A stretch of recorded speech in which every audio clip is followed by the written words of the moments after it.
Hello friends, कैसे हैं आप सब। या देवी सर्वभूतेषु विद्यारूपेण संस्थिता नमस्तस्यै नमस्तस्यै नमस्तस्यै नमो नमः। दोस्तों, आपका हमारे चैनल पर स्वागत है। Class 10th science life process यानी कि जैव प्रक्रम। दोस्तों, इस वीडियो में हम अनुभाग 5.3 के प्रश्न करेंगे। इससे पिछली वीडियो में हमने 5.2 तक के प्रश्न हल किए थे। यहाँ पर देखिए, पहला क्वेश्चन दिया है, श्वसन के लिए ऑक्सीजन प्राप्त करने की दिशा में एक जलीय जीव की अपेक्षा स्थलीय जीव किस प्रकार लाभप्रद है। दोस्तों, जो जलीय जीव होते हैं, जैसे मछली मान लीजिए, वो किस ऑक्सीजन का प्रयोग करेगी? जो जल में घुली हुई है। ठीक है। और जो स्थलीय जीव हैं, स्थलीय जीव में आप मनुष्य को मान लीजिए। ठीक है। मनुष्य किस ऑक्सीजन का प्रयोग करेंगे? वायु में है। अब वायु में कितने परसेंट ऑक्सीजन है? 28%। ठीक है। और जल में कितनी ऑक्सीजन होती है? बहुत कम मात्रा, क्योंकि जलीय जीव जल में घुली हुई ऑक्सीजन का ही प्रयोग कर सकते हैं। वो मात्रा बहुत कम होती है। और स्थलीय जीव 28% जो हमारे वायुमंडल में ऑक्सीजन है उसका प्रयोग कर सकते हैं। जिनके पास ज्यादा ऑक्सीजन है वो ज्यादा उपयोग कर सकते हैं, क्योंकि जल में घुली ऑक्सीजन की मात्रा बहुत कम होती है। तो इसीलिए जो जलीय जीव होते हैं, श्वसन के लिए स्थलीय जीवों की अपेक्षा को ऑक्सीजन बहुत कम मात्रा में मिलती है। ठीक है। और जब जलीय स्थलीय जीव होते हैं, ऑक्सीजन की आपूर्ति के लिए वो वायु के ऊपर निर्भर करते हैं। वायु में ऑक्सीजन ज्यादा होती है। तो स्थलीय जीवों में श्वसन अंग फेफड़े होते हैं, और फेफड़ों की क्षमता क्लोम की अपेक्षा अधिक होती है, क्योंकि ये क्लोम के द्वारा सांस लेते हैं, जो मछलियां वगैरह जलीय जीव होते हैं। ठीक है ना। तो इनकी अपेक्षा जो है फेफड़ों की क्षमता ज्यादा होती है। तो श्वसन के लिए ऑक्सीजन जलीय जीव की अपेक्षा स्थलीय जीवों को अधिक मात्रा में तथा आसानी से उपलब्ध हो जाती है। ठीक है ना। तो इसीलिए जो श्वसन है उनके लिए ऑक्सीजन प्राप्त करना एक जलीय जीव की अपेक्षा स्थलीय जीव को ज्यादा लाभप्रद और ज्यादा आसान होता है। ठीक है।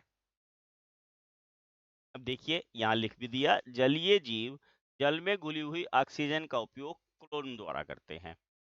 जल में ऑक्सीजन की मात्रा बहुत कम होती है, इसलिए जलीय जीवों की श्वसन दर स्थलीय जीवों की अपेक्षा अधिक होती है। ठीक है। और अगले में क्या आ जाएगा? जबकि स्थलीय जीव ऑक्सीजन की आपूर्ति के लिए वायु पर निर्भर करते हैं। स्थलीय जीवों में श्वसन अंग फेफड़े होते हैं। फेफड़ों की क्षमता क्लोम की अपेक्षा अधिक होती है। अब क्या हुआ? श्वसन के लिए ऑक्सीजन जलीय जीव की अपेक्षा स्थलीय जीव को अधिक मात्रा में तथा आसानी से उपलब्ध हो जाती है। अतः श्वसन के लिए ऑक्सीजन प्राप्त करना एक जलीय जीव की अपेक्षा अधिक आसान तथा लाभप्रद होता है। ठीक है। हम श्वसन के लिए ऑक्सीजन प्राप्त करना एक जलीय जीव की अपेक्षा स्थलीय जीव को, यहां लिख देता हूं, स्थलीय जीव भी ठीक रहेगा, स्थलीय जीव को अधिक आसान तथा लाभप्रद होता है।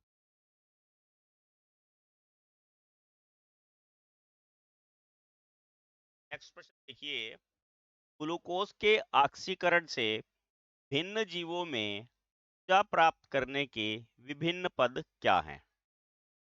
दोस्तों, जो भोजन करते हैं, भोजन का अंतःग्रहण होता है, तो फिर पोषण होता है। जो जैव प्रक्रम होते हैं उनके द्वारा हमारे शरीर को ऊर्जा मिलती है।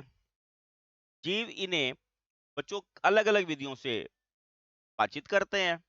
कहीं पर ऑक्सीजन का प्रयोग होता है, कहीं पर ऑक्सीजन का प्रयोग नहीं होता। परंतु दोनों स्थितियों में क्या होता है कि जो ग्लूकोज होता है ना, देखिए, दोनों ही स्थितियों में ग्लूकोज, अब ग्लूकोज क्या होता है वैसे? 6 कार्बन अणुओं वाला एक यौगिक है। इसको आप ऐसे मान लीजिए, बस 6 कार्बन अणुओं वाला एक यौगिक।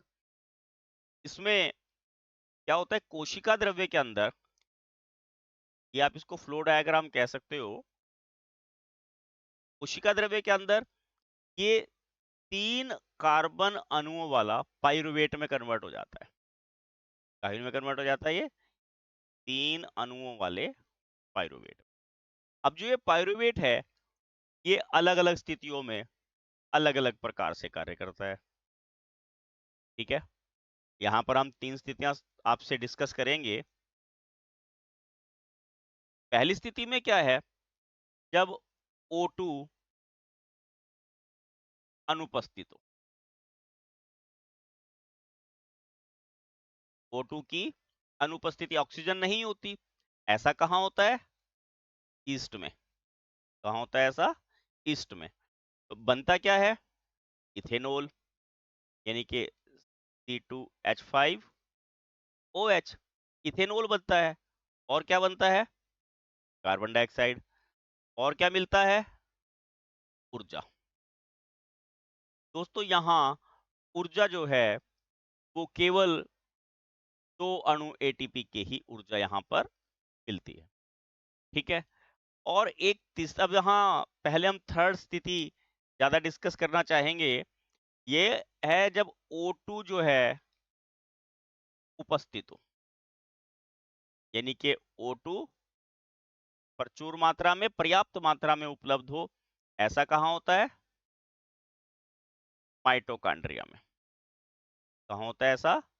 माइटोकॉन्ड्रिया में। और बनता क्या है इससे? कार्बन डाइऑक्साइड, जल और ऊर्जा। यहाँ पर 38 अणु ATP के ऊर्जा मिलती।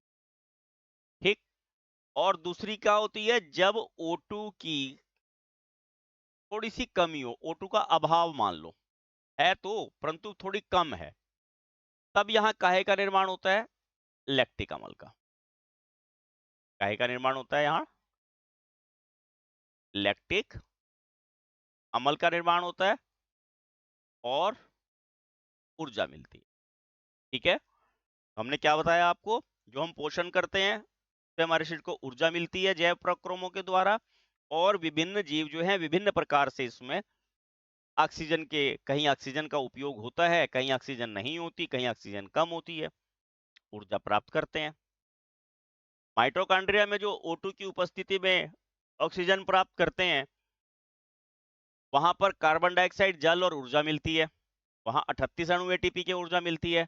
और अगर O2 का अभाव हो, ये हमारा कहाँ होता है? मांसपेशियों में। ठीक है, ये कहाँ होता है? मनुष्य की मांसपेशियों में लैक्टिक अम्ल का निर्माण होता है, ऊर्जा मिलती है।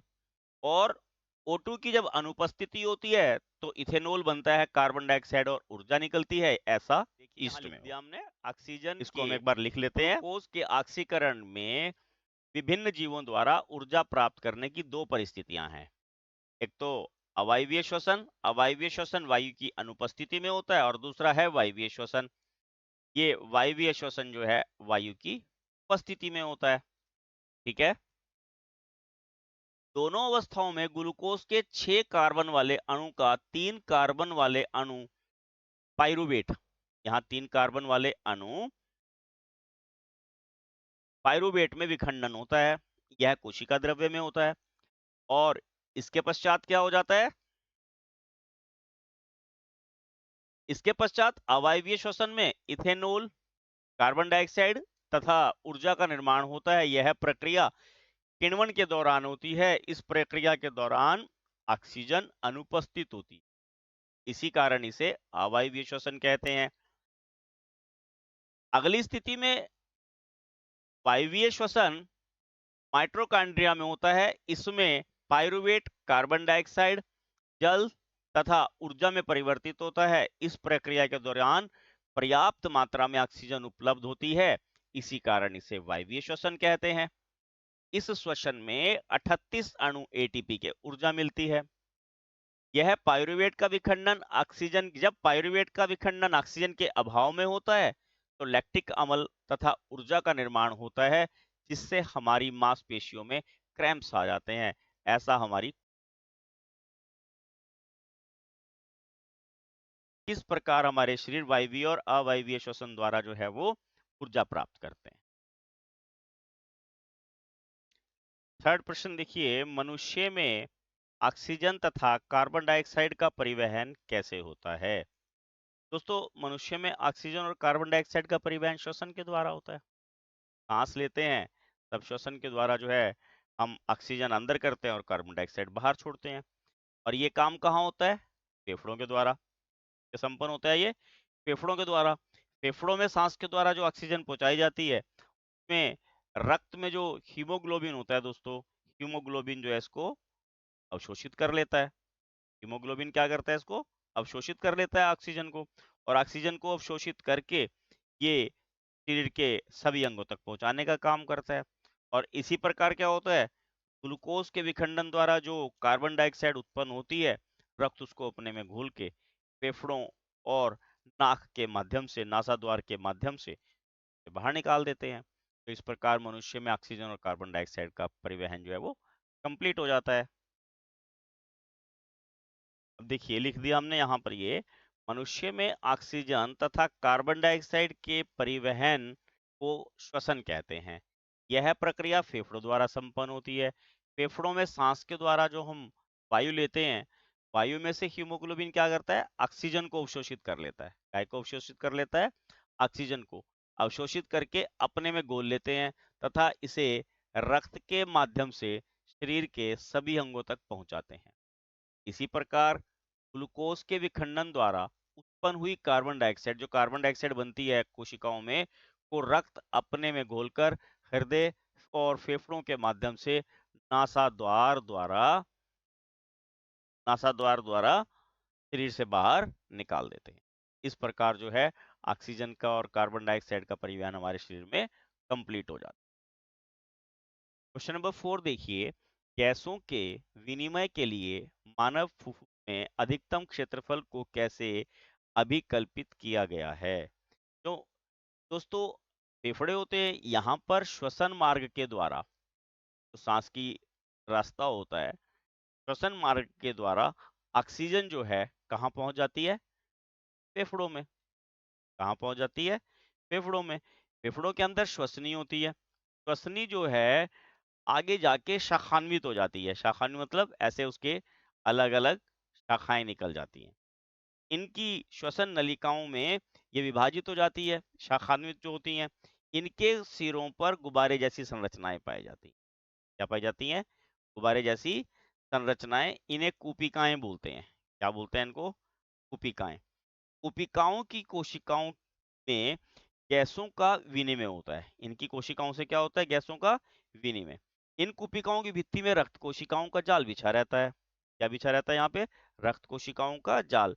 इन कूपिकों का अगर हम इनको फैलाएं, काट के फैलाएं, अगर बिछाना चाहें, ये 80 मीटर स्क्वायर एरिया कवर कर सकती हैं। इस जो एरिया है, इतना बड़ा एरिया है, इससे जो है गैसों का विनिमय अधिक होता है और गैसों का विनिमय आसानी से हो जाता है। ठीक है ना? अधिक क्षेत्रफल के लिए जो ये शाखान्वित वो श्वसनियां होती हैं, श्वसन नलिकाएं होती हैं, उनके सिरे पर गुब्बारे जैसी संरचनाएं पाई जाती हैं। उसके कारण इनका स्तहिक क्षेत्रफल जो है वो बहुत ज्यादा हो जाता है और ऑक्सीजन की आपूर्ति आसानी से हो जाती है। देखिए, श्वसन मार्ग से ऑक्सीजन फुफ्फुस में जाती है और फुफ्फुस के अंदर श्वसन नलिकाओं में विभाजित हो जाती है। इसके अंत में गुब्बारे जैसी संरचनाएं पाई जाती हैं। क्या पाई जाती हैं? गुब्बारे जैसी संरचनाएं पाई जाती हैं। इनके जिन्हें हम कूपिकाएं कहते हैं। ठीक है ना? कूपिकाएं, इनकी कोशिकाओं की सतह से ही गैसों का विनिमय होता है। कूपिकाएं होती हैं, उनका जो बाहर का हिस्सा होता है, वहां से गैसों का विनिमय होता है। इन कूपिकाओं की भित्ति में रक्त कोशिकाओं का जाल होता है। यदि इन कूपिकाओं की सतह को बिछाया जाए काटकर, यह लगभग 80 वर्ग मीटर स्थान घेर सकती हैं। इस विशाल सतह के कारण ही गैसों का विनिमय आसानी से हो पाता है। हमने यही बताना है कि किस प्रकार इसका जो क्षेत्रफल है वो अभिकल्पित होता है, कैसे इसकी डिजाइनिंग होती है। दोस्तों, हमारा ये 5.3 जो है अनुभाग यहाँ खत्म हो जाता है। इसमें 4 ही क्वेश्चन थे। Please like, share and subscribe my channel. Thank you. Have a nice day.